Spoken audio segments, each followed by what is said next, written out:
Hey everyone, welcome back. Hope you're having a fantastic day so far. So a $200 per month raise for all Social Security beneficiaries is on the table. We currently have a bill in Congress that would do so. We're going to be going over an update on that and the likelihood of this bill actually passing.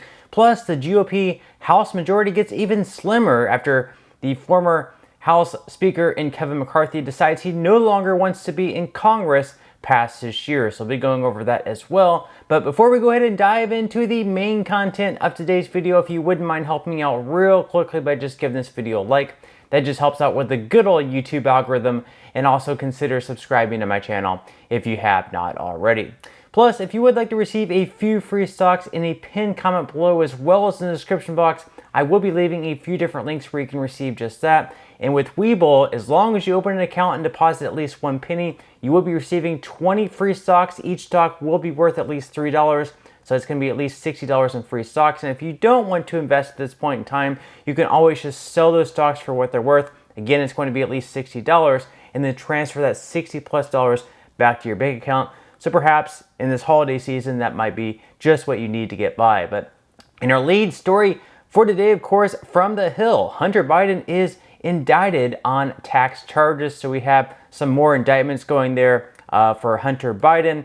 So Hunter Biden has been charged with tax crimes in California, his second indictment from special counsel David Weiss, as he faces mounting scrutiny over his financial dealings. Biden will face 3 felony tax charges in relation to tax evasion and filing a false return, as well as 6 misdemeanor charges for failure to pay taxes between 2016 and 2019. So Hunter Biden engaged in a 4-year scheme in which he chose not to pay at least $1.4 million in self-assessed federal taxes he owed for tax years 2016 through 2019, and to evade the assessment of taxes for tax year 2018 when he filed false returns, prosecutors wrote in a Thursday night press release. Weiss's office also alleges that Biden withdrew millions from his company, subverting the payroll and tax withholding process, and also, quote, spent millions of dollars on an extravagant lifestyle rather than paying his tax bills. Court documents also accuse Biden of failing to pay back taxes for 2015 beginning in 2018 and for not paying his 2016, 2017, 2018, and 2019 taxes on time, despite having access to funds to pay some or all of those taxes. Court filing says that he made $7 million between 2016 and 2020. Quote, between 2016 and October 15th of 2020, the defendant spent his money on drugs, escorts, and girlfriends, luxury hotels and rental properties, exotic cars, clothing, and other items of personal nature. In short, everything but his taxes. So, not a good look for the Biden family. It's not Joe Biden's, maybe not Joe Biden's fault necessarily, but for a president who represents a party who says that the rich need to absolutely pay their fair share in taxes. Here we have the president's son making all this money, $7 million between 2016 and 2020, and failing to pay even a single penny of his taxes. So not the best look for the president there. So moving into some other news, of course, the GOP, we have some more bad news for Republicans, as the former House Speaker Kevin McCarthy, of course, he was ousted from his role because a few Republicans did not like how he did business, so they booted him from his role with the help of Democrats. And because of that, McCarthy says that he no longer wants to be a part of Congress. He doesn't want to be in Congress if he can't be the House Speaker. Pretty much is what he's doing. So according to CNN, former House Speaker Kevin McCarthy is resigning from Congress and will leave at the end of the year. He announced in a Wall Street Journal op-ed on Wednesday, a highly anticipated decision that comes 2 months after his unprecedented ouster from the speakership. McCarthy's decision will narrow the House GOP's already historically slim majority, which just last week got smaller after the expulsion of ex-Representative George Santos of New York. How much room Republicans have to work with next year will depend on the outcome of a handful of special elections in 2024. So it's really going to come down to whether or not the replacement for McCarthy will end up being a Republican. Will the replacement for Santos be a Republican? But right now, Republicans have just a 2-vote margin. So things aren't looking too good for them to be able to pass these bills through the House and perhaps even impeach Joe Biden if it does come to that. But of course, that brings us to the main topic of today's video, and that is the $200 per month increase for all Social Security beneficiaries and the likelihood of this thing actually passing. So is this going to actually end up happening, or is it just another thing that's going to sit in Congress?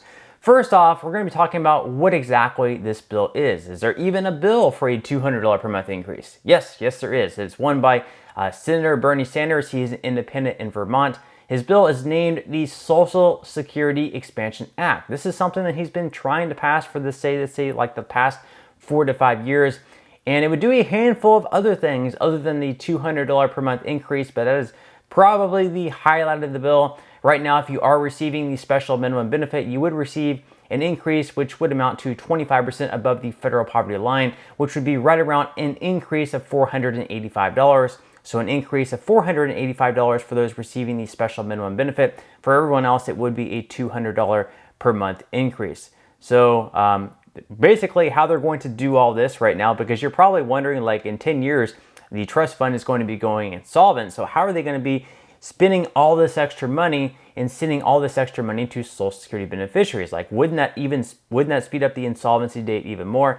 Well, basically how they would fund all this is they would tax those earning above $250,000 per year, the same rate that everyone else is paying. So right now you're only paying the payroll tax on the first $160,200 that you earn. If this bill were to pass, everyone earning above $250K per year would once again have to pay that payroll tax. So we would be having more money come into the Social Security Trust Fund. So up on the screen right now, we can see the Social Security Expansion Act. This is right from Congress.gov. We can see it was introduced by Senator Bernie Sanders as the sponsor. And if we look at the lower left hand of the screen, we can see all of the co-sponsors there. In total, we have 9 co-sponsors in the Senate. Basically, what a co-sponsor it is basically just different senators or members of Congress signing on to the bill saying, hey, I completely support this.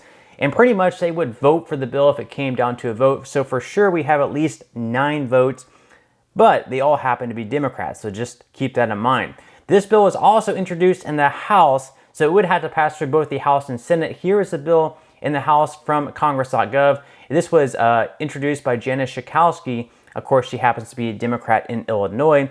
And we can see once again at the bottom left hand of the screen, we have 34 co-sponsors.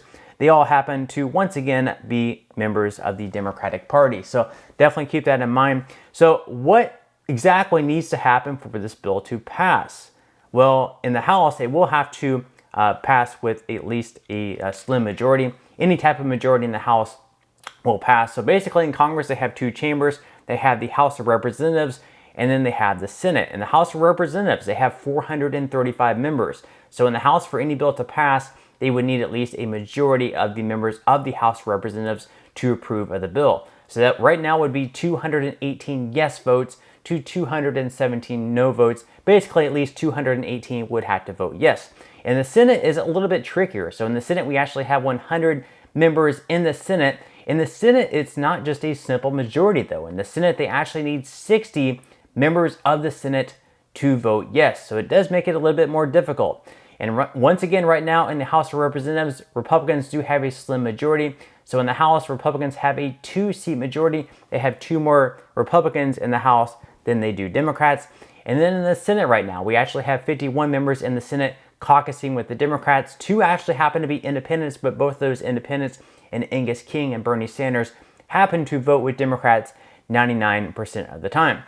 Now we also move on to another factor. Right now in the House, no Republicans, nor in the Senate, support this bill whatsoever. So we're not going to be getting any Republicans either in the House or the Senate to vote yes on this bill if it were put on the floor for a vote. So that definitely makes it a lot more difficult for Democrats to get this thing through. So once again in the House, considering the Republicans do have a 2-seat majority, if we don't have any Republicans vote yes on the bill, there's absolutely 0 chance for it to pass in the House.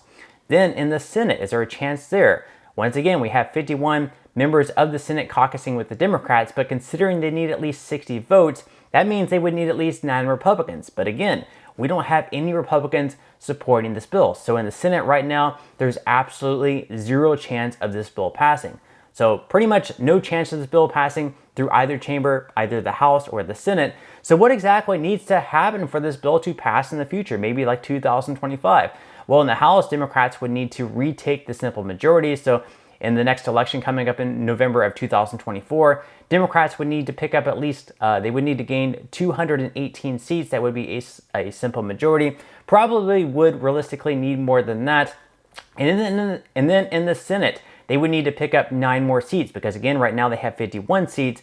If they gain 9 more seats, that would put them up to 60, which would give them enough votes to pass this bill through the Senate. So right now there's no chance for this bill to pass, but let's say like 2025, if they are able to pick up that many seats, which probably isn't all that likely, then there would be a pretty good chance of this bill passing. But it is something that we are definitely going to have to keep our eyes out for. But that's all we have for today's video. I certainly hope that you enjoyed and found value out of it. If you did, again, I would greatly appreciate if you could give this video a like. Consider subscribing to my channel if you have not already, and I will see you in the next video.